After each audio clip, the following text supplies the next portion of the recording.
예, 우리가 전에 어저께 봤던 1절에서 13절에서는 주로 억울함에 대해서 또 욥이 자신의 결백에 대해서 논했습니다. 욥은 오늘 본문에서는 그 시선을 친구들에게 이제 돌리게 됩니다. 자신의 이런 비참한 실정을 조금이라도 이해하지 못한 채 자신을 죄인으로 정죄하고 또 비난을 퍼붓고 있는 친구들에게 커다란 불만을 이제 얘기를 하고 있는 것이죠. 이런 본문은 지금까지 특별히 엘리바스의 변론이 참된 위로가 되지 못하고 있다. 너희의 말은 정말로 헛되다라고 원망조로 먼저 23절까지 얘기하고 있고요. 나머지 24절부터 30절까지는 그 엘리바스의 권면이 잘못됐음을 질책하면서 자신의 무죄를 다시 한번 강변하고 있습니다.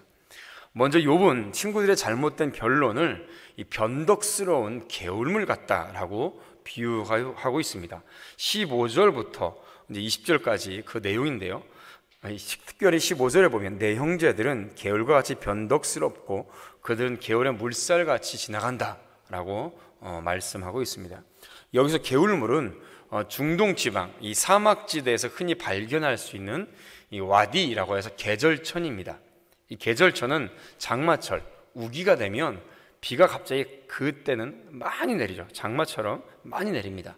또 그러면서 산 꼭대기에서 녹아내리는 눈하고 얼음으로 함께 섞여서 가득 차서 막 소리치면서 가득 넘쳐나죠.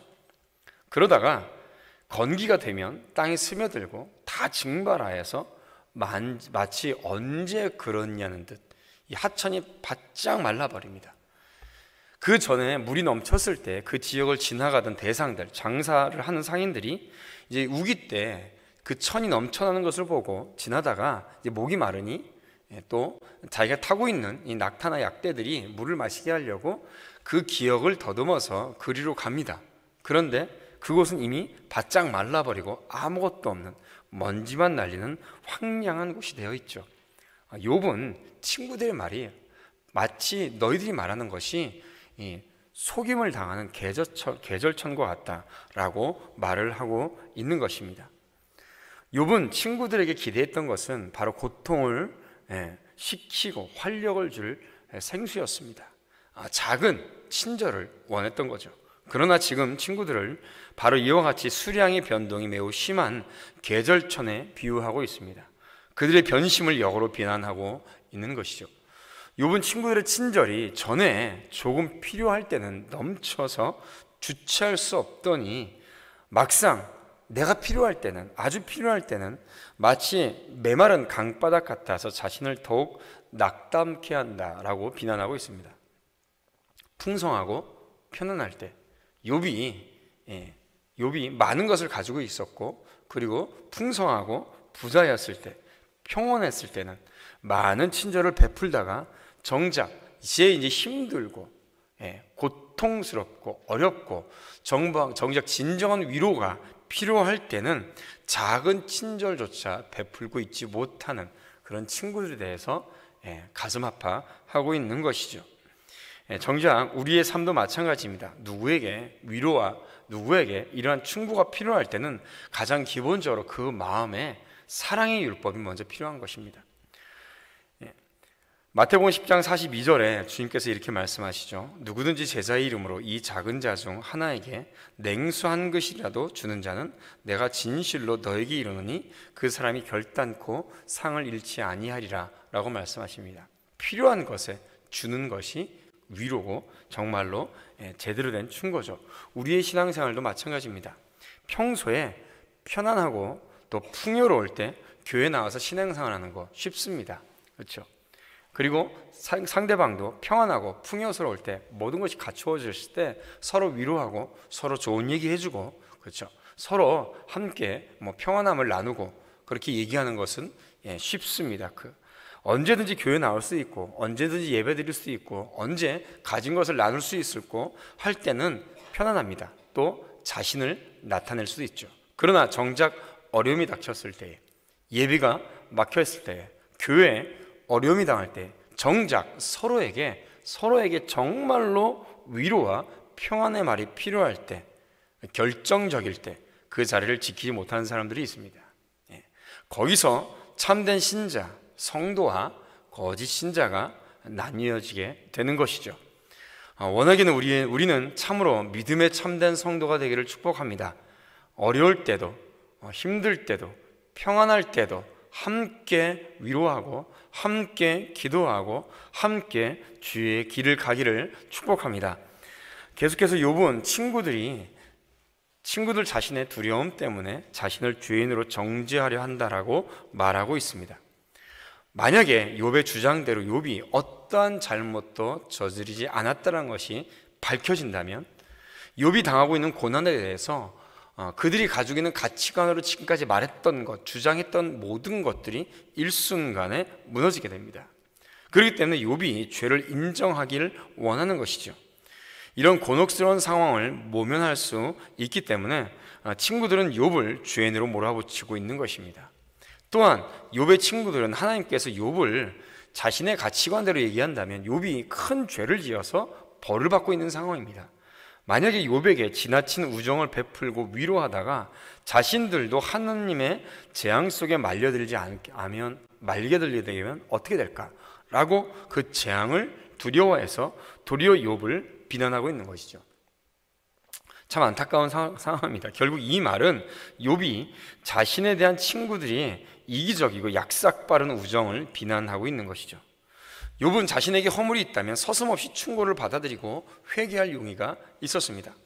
그러나 그의 친구들은 그의 이전의 행동에서 어떠한 죄악도 제대로 명확하게 그 증거를 대서 지적하지 못하고 있었습니다. 단순히 추측만 하고 있는 것이죠. 추측하여서 그가 범죄했다고 지적할 뿐입니다. 이 추측, 상상, 자기 생각, 이것이 무서운 것입니다. 신실하고 슬기로운 책망은 사랑의 율법에 의해 요구됩니다. 하나님의 말씀에 근거해서 그것이 명확한 증거가 일어났을 때에 거기에 정말로 충고가 필요한 것이죠. 레위기 19장 17절 말씀에도 너는 내 형제를 마음으로 미워하지 말고 네 이웃을 반드시 견책하라. 견책하고 충고를 해야 됩니다. 그러나 그 마음속에 미움의 마음이 아니라 사랑의 마음으로 책망하고 견책해야 되는 것이죠. 그러나 추론, 내 생각, 가정만으로 행하는 충고와 책망, 그것은 도리어 상처를 깊게 할 뿐입니다. 우리가 교회에서 신앙생활을 할 때도 마찬가지고요. 어떤 문제가 닥쳤을 때도 마찬가지입니다. 자신의 추론, 자신의 상상, 자신의 생각이 먼저 앞서서 어떤 명확한 사실보다는 자신의 상상이 나가고 그것이 소문이 되고 번지게 되면 교회가 또 성도가 상처를 받게 되는 것이죠. 그렇기 때문에 함부로 내가 상상하고 생각하고 추론한 것을 말해서는 안 됩니다. 명확한 증거가 나오고 그것이 나타날 때에 거기에 하나님의 말씀이 덧붙여지면 그 상처와 아픔과 모든 잘못된 것들이 하나님의 말씀으로 평안하게 되고 위로가 되고 그것이 해결되게 되는 것이죠. 그러므로 모든 것의 기준은 주의 말씀이 되어야 됨을 믿으시기를 축복합니다. 마지막으로 28절에서 30절에 보면 욥은 엘리바스의 책망과 권고에 대해서 자신을 변호하는 것에 한 단계 더 나가 이젠 친구들을 직접적으로 비난하면서 자신이 도덕적으로 의롭다, 아직은 자신의 도덕적인 의의가 완벽하다라고 이제 주장하기에 이릅니다. 욥이 이 세 친구들 비난을 계속해서 받고 또 자신을 변론하다가 보니 욥이 약간 이제 앞서게 됩니다. 위험한 발상이 이제 나서게 되는 것이죠. 보면 28절부터 보면 이제 원하건대 너희는 내게로 얼굴을 돌리라. 내가 너희를 대면하여 결코 거짓말하지 아니하리라. 29절에 너희는 돌이켜 행악자가 되지 말라. 아직도 나의 의의가 건재하니 돌아오라 라고 욥은 얘기를 하고 있습니다. 계속해서 이제 주장하다 보니까 욥도 약간 이제 선을 넘으려고 하는 것이죠. 결국 이것은 그가 하나님께 이제 책망을 받을 수밖에 없었던 원인이 되기도 합니다. 인간의 양심과 도덕 의식은 인간의 죄의 본성으로 인하여서 마비되고 우리 스스로도 언제든지 선과 악을 거꾸로 볼 가능성이 충분히 있습니다. 잘못을 할 수가 있죠. 잘못 판단할 수 있는 가능성이 언제든지 있습니다.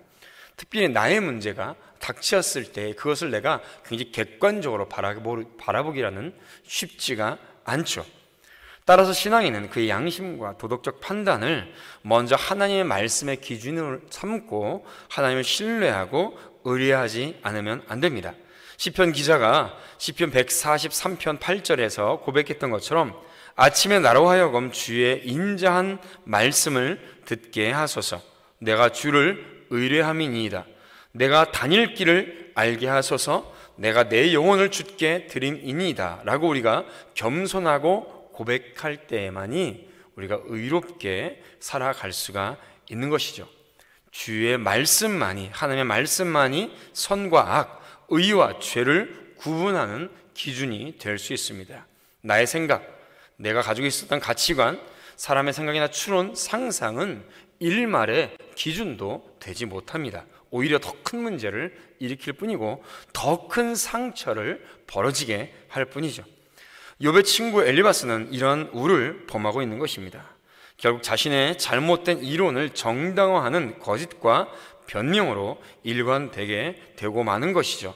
더 나아가 욥은 자신의 의로움을 주장하다 보니 조금 더 그 앞길로 나가서게 되고 마는 것입니다.